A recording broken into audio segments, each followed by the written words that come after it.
I'm Danny V of DMV Films. Let me tell you a story. Ancient roots in Spain.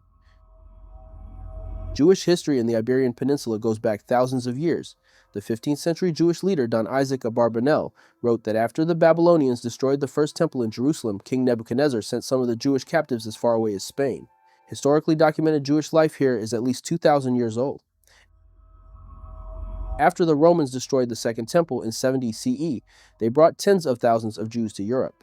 Some made their homes in Spain, though little is known about those earliest communities. Early anti-Jewish laws. Anti-Jewish sentiment emerged very early. In 305 CE, before the Catholic Church as we know it existed, church leaders met at the Synod of Elvira near Granada. Out of 80 rulings they issued, several targeted Jews directly, banning marriage between Christians and Jews, forbidding Jews from blessing crops, and even denying communion to Christians who shared meals with Jews. Christian rule and persecution. In 409, the Vandals took control of the Iberian Peninsula from the failing Roman Empire. Just 3 years later, the Visigoths seized it. Under these Germanic Christian rulers, laws were passed to suppress Jewish life. In 587, King Record converted to Catholicism and declared his kingdom officially Catholic. This left the Jews as the only religious minority, which made them a constant target. By 612, King Sisabat decreed that all Jews must accept baptism within a year or face scourging, mutilation, exile, and the confiscation of property. Many Jews fled. Others converted outwardly to save their lives while secretly maintaining their traditions. Many stayed openly Jewish, despite the danger, and repeated decrees show that Jewish communities survived. Enforcement was inconsistent, and bribes sometimes brought temporary relief, but life was always unstable. The Muslim Conquest. In 711, Muslim forces, known as the Moors, crossed from North Africa under General Tariq ibn Ziyad. They defeated the Christian Visigoths, killed King Roderick, and began centuries of Muslim rule in Spain. For Jews, this was a major turning point. After decades of severe Christian persecution, many welcomed the Muslim armies. In Toledo, Jewish residents even opened the gates to the invaders. Cities like Córdoba, Malaga, Granada, Seville, and Toledo were briefly placed under Jewish administration, with the new rulers arming local Jews to help govern. Jews in power during the Golden Age. Although the Arab forces now ruled Spain, they didn't have the local knowledge or infrastructure to fully run the country.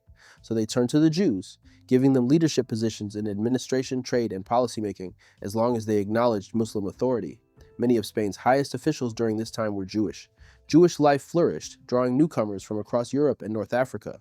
Spain became the largest Jewish center in the world, marking the start of what became known as the Golden Age of Spanish Jewry. Jews also became vital to Spain's economy. With connections to Jewish communities worldwide, they could handle international trade between the Muslim and Christian worlds, which otherwise had no direct contact. This made Jews the link between markets from Europe to the Far East. Masters of science, medicine, and Torah. Jewish physicians served both Jewish and non-Jewish communities, including Spain's rulers. Legendary names like Maimonides, Nachmanides, Rabbeinu Nissim of Gerona, and Rabbi Kazdai ibn Shaprut stand out as medical experts. Jewish thinkers also made breakthroughs in astronomy, philosophy, mathematics, and the sciences. Above all, Torah scholarship reached new heights. Great rabbis such as Rabbi Yitzchak Alfasi, Rimigash, Ramban, Rashba, Ritva, Rabbi Avraham ibn Ezra, Rabbeinu Baya ibn Pakuda, and Rabbi Yehuda Halevi lived and taught in Spain. Their works is still studied today. The Jewish presence was so influential that Sephardi, meaning Spanish, became the name for Jews from Muslim lands, with Spain recognized as the most prominent Jewish center of its era. Brilliant leaders of a thriving community. In the 900s, Abdurrahman III appointed Rabbi Kazdai ibn Shaprut as his personal physician and a high-ranking minister. Rabbi Kazdai was known for his diplomatic skill, vast medical knowledge, and dedication to building Torah institutions. He even corresponded with the king of Khazar and supported great Jewish poets and scholars. Another towering figure was Rabbi Shmuel HaNagid, a scholar, military commander, and statesman who became vizier of Granada. He led the Jewish community, headed the yeshiva, and supported Torah learning throughout Spain. His death in 1055 was mourned by both Jews and Arabs, and his son Rabbi Yosef HaNagid succeeded him. The Golden Age begins to fade.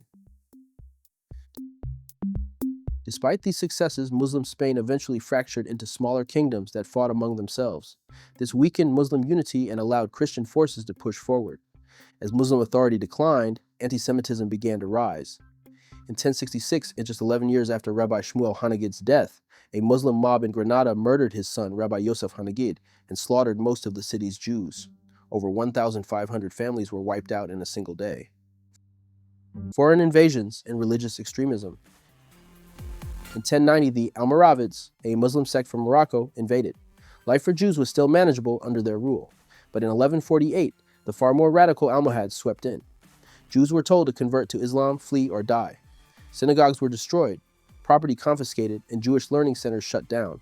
Many fled Iqiyat, including Maimonides and his family. Christian rule brings a brief reprieve. As Christian kingdoms reclaimed parts of Spain, Jewish life briefly improved. In 1085, King Alfonso VI captured Toledo and granted Jews equality with Christians, even giving them noble rights. Wanting to weaken the Almohads, he welcomed wealthy and skilled Jews, and about 40,000 of them even served in his army, wearing black and yellow turbans to distinguish themselves. But the church took notice. Pope Gregory VII warned Alfonso not to allow Jews to rule over Christians in a sign of what was coming. Antisemitism returns with force. By the early 1200s, anti-Semitic violence was back. Riots broke out in Toledo in 1212 and spread across Spain. The church became increasingly hostile. A papal bull in 1250 restricted synagogue construction, outlawed conversion to Judaism, and forced Jews into separate ghettos known as the Juderia. The Barcelona Disputation.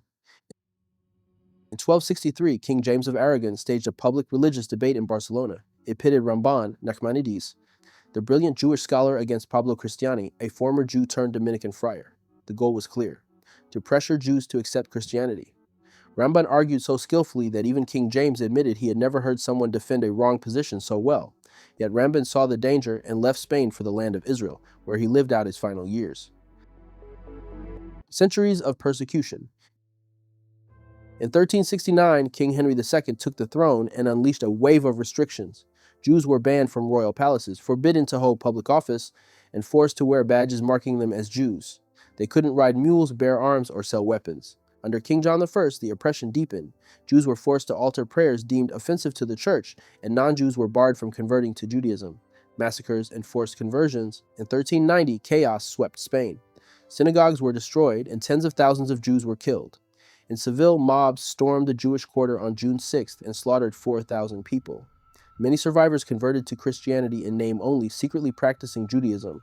Laws soon followed that cut Jews out of nearly every trade and profession. They couldn't leave the country, practice medicine, or even cut their hair. The economic damage hurt all of Spain, but the intent was clear: force the Jews into the church through poverty and humiliation. The Disputation of Tortosa. In 1413, a massive year-long debate was staged by anti-Jewish church leaders, including Pope Benedict XIII. This time, the contest was rigged. The Christian side always got the last word, and the presiding king was openly hostile to Jews. By the end, Benedict declared victory, confiscated Jewish texts, and burned copies of the Talmud. The morale of Spanish Jewry was shattered. Many realized the community's survival in Spain was nearing its end. Ferdinand, Isabella, and the Inquisition. In 1469, the marriage of Ferdinand of Aragon and Isabella of Castile united Spain into a powerful kingdom. Ironically, the match had been arranged by a Jewish leader, Abraham Sr., who would later convert to Catholicism to avoid exile. In 1478, Isabella, devout Catholic, launched the Spanish Inquisition to root out heretics, especially conversos, Jews who had converted but were suspected of secretly practicing Judaism. The Inquisition used spies, harsh interrogation, and torture. Even the absence of chimney smoke on Shabbat could be used as evidence. The Expulsion of 1492.